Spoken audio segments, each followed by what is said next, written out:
We're talking with Bill Walton, who's had a phenomenal investing career. He's a conservative stalwart. He's a leader in so many different areas, media, investing, politics, and so forth. But I want to wrap up, Bill. In today's investing environment, if you were just starting out, middle of your career, or approaching retirement, those three choices, where would you put money? Where would you be investing today?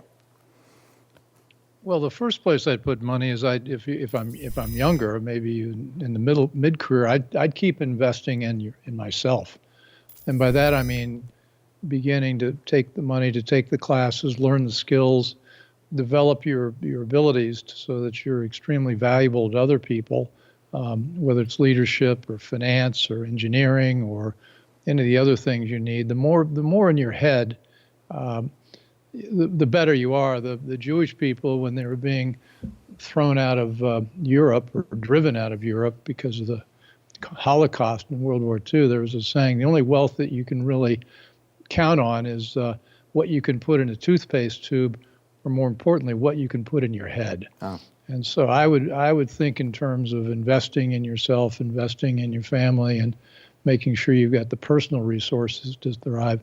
But turning attention to your money, I think you've got to invest in what you know.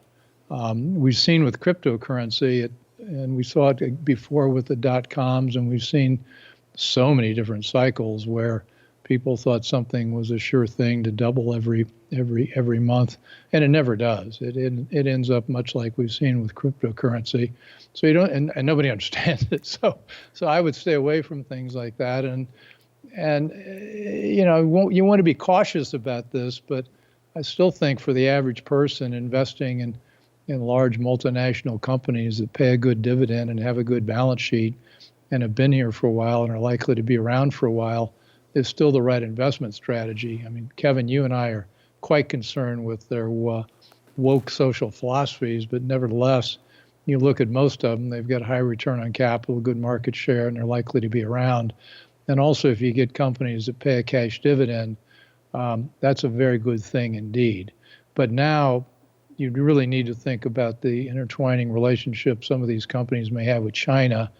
And so you got to do a little bit of extra bit of due diligence to make sure that the companies that you put your money in are not doing things you don't like maybe Nike's doing or even Apple's doing in China. Yeah, no, that's a great point. That's why we train financial advisors at Liberty University to help clients to avoid those sorts of problems.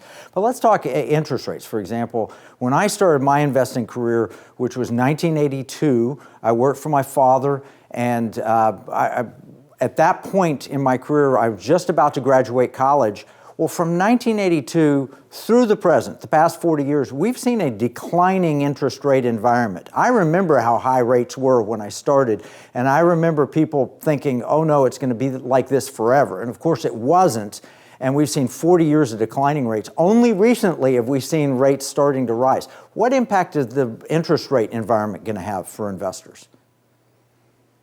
Well, the good news, I'm not sure there is good news. I mean, you're right. We've been in a wonderful environment where, when I started as a banker in the late 70s, prime rate rose eventually at almost 20%.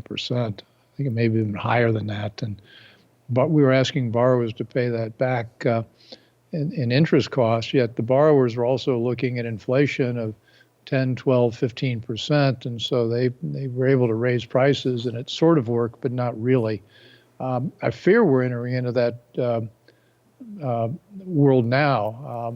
I think the place to keep your money is not in cash particularly. I think you've got to be a little bit aggressive about being in something that does pay a decent return. Inflation-adjusted treasuries are one safe place to hide.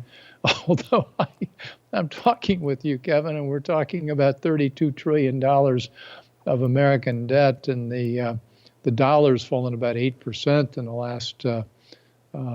last couple of months, and so even the financial excess, which we seem to be avoiding, is caught up with America.